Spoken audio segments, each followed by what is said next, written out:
What is going on, guys? Voided here, and today we are, once again, taking a look at Doom Eternal. And to be, once again, a little more specific, we're going to be talking about the heavy demons.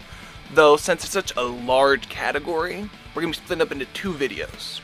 So in this video, part one, we're going to be looking at the Arachnotrons, the Khakha Demons, the Carcasses, Cyberman Demon, Dread Knights, and Hell Knights. And starting off the list, we have the Arachnotrons, and the Codex entry states, Arachnotrons are built with genetic material recovered from the remains of the original Spider mastermind. Bioengineered for cyber augmentation, while its actual body exhibits only limited mobility, the oddly cerebral qualities of the Arachnotron make it a prime candidate for the impulse-controlled prosthetic frame that it now permanently inhabits. The UAC facility responsible for the Arachnotron's creation, intending to engineer and weaponize demons of their own design, was overrun after an outbreak occurred inside of its assembly plant, killing everyone inside. The facility, still operating under the directive of the administrative AI, continues to manufacture Arachnotrons autonomously. Now, Arachnotrons have three main ways of attacking. They can melee you with their legs, they can lob grenades at you, and they can shoot you with the turret located atop their brain. Now, the weak point is the turret. Destroy the gun turret to completely disable the weapon. This can be done quite easily with the sticky grenade attachment on the combat shotgun. And now this brings us to our next demon, the Khakha Demon, which is in fact the first heavy demon you will come across in the game. It may not be the first one you fight, but it's the first one you'll see. And its codex entry states, Hunters of the Slotlands, the Khakha Demon lurks the bottomless and murky depths of hell in search of easy prey. A nameless wanderer, the Khakha Demon is mostly devoid of cognitive ability, sensory awareness, and otherwise commonly occurring impulses. Driven only by a singular desire to feed, the Khakha Demon is likely to appear where there is flesh to be consumed, bringing with it an insatiable propensity for hunger. It is said that the Khakha Demon bears some resemblance to the cycloptic titans of ancient hell lore, leading Sentinel scholars to believe that the forgotten titans may yet live on in some disembodied form. Now, I really love fighting Khakha Demons in this game, because it is really satisfying just shooting a sticky bomb from my shotgun into their mouth, watching them swallow it, watching it explode, and then being able to go in for the glory kill without having to put much effort into it, and it's so satisfying to watch. Now, it has two main weaknesses. The first one, as I had alluded to earlier, explosive. Fire a sticky bomb or a frag grenade into its mouth to cause a stagger. And the second weakness is the ballista. The ballista deals bonus damage to flying demons. And now we have the Carcass. And the Carcass codex entry states, the product of inhuman biomechanical engineering, the Carcass was created in the remote labs of the cultist enclave. Neither truly living nor dead, it is in a state of partial reanimation, its cybernetic armature simulating a living impulse within a decaying organic host. Devised as a means of extending a soldier's usefulness in combat after death. The unliving host can only be destroyed by severing the body from its cybernetic implants. Now, the Carcass isn't a threat in the way you might think, where he deals heavy damage. No, he's a threat in the sense he's an obstacle. He puts up these obstacles all the time, constantly throwing up his shields whenever a demon staggered, denying me quite a few glory kills, and for that I will never forgive him.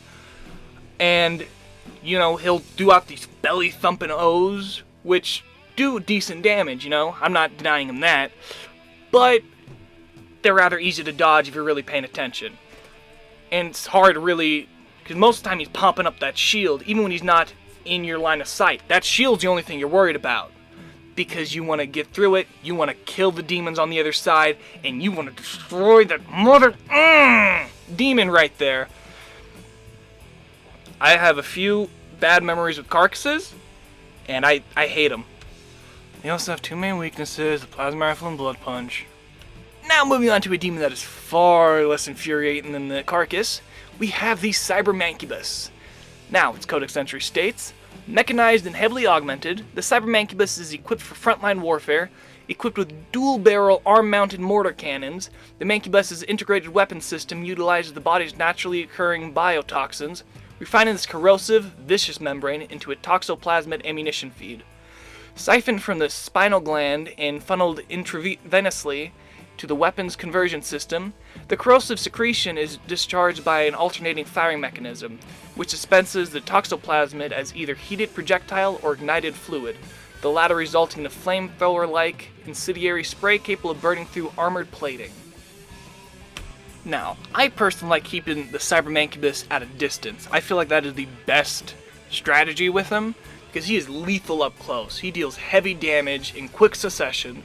The only reason I would recommend going up close even at all would be for its weakness, Blood Punch. Blood Punch will deal massive damage and destroy its armor. Now, it has two general tips, the first one being the arm cannons have been reinforced and cannot be destroyed by damage, and a chest glory kill will trigger an explosion that damages nearby demons. And now we have the Dread Knight. The Codex entry states, a variation of the Hell Knight breed, the Dread Knight has been modified and hardwired for aggression. Armed with an exoprosthesis powering energy blade augment, the Dread Knight is the lethal result of UAC cultist engineering. Epinephrine regulators modulate the Dread Knight with an unbroken flow of rage-addled adrenaline, while its endorphin receptors have been synchronized to respond to the use of its arm-mounted blades. With each kill, the Dread Knight is injected with a flood of artificial dopamine. As a result of its augmentation, the Dread Knight is driven by a biochemically engineered state of pure, unbroken rage, a suffering for which respite can only be found in the act of the kill. Now, the Dread Knight is someone you want to be careful about just because of how mobile and how much damage they do. The main weakness is the chain gun. Chain gun can quickly falter this demon. And moving on to our last demon for the video, part 2 coming out next week, we have the Hell Knight. As Codex entry states, the Hell Knight, warrior beast among demons, has earned its place over the millennia in service of the eternal archdemons. As imposed by the sovereign houses, Hell Knights have long served as barbaric forces of the netherworld, impelling lesser demons by way of brutality. Rare among demonkind for its innate regard for primal orders of hierarchy, the Hell Knight exhibits adherence to the prevailing rule of its demon lord masters. Requiring little compulsion on behalf of its highborn masters, Hell Knights readily serve the elder Hell Gods for the extent of their lifespans, reaping great satisfaction in the way of war and desecration. And just like the Dread Knights, the Hell Knights are also a threat up close, and can close distance real quickly, with their weakness, just like the Dread Knights, being the chain gun. Chain gun can quickly falter this demon. So that is going to do it for this video. I hope you guys enjoyed it. If you did, I wouldn't mind a like, maybe a comment. Subscriptions would be cool, you know? Help me get motivated to make more videos. That'd be pretty chill. But I mean, hey, if you're just like me and typically don't subscribe to people you watch casually, it's fine, no problem. As long as you watch it, I'm happy. See you guys. Voided out.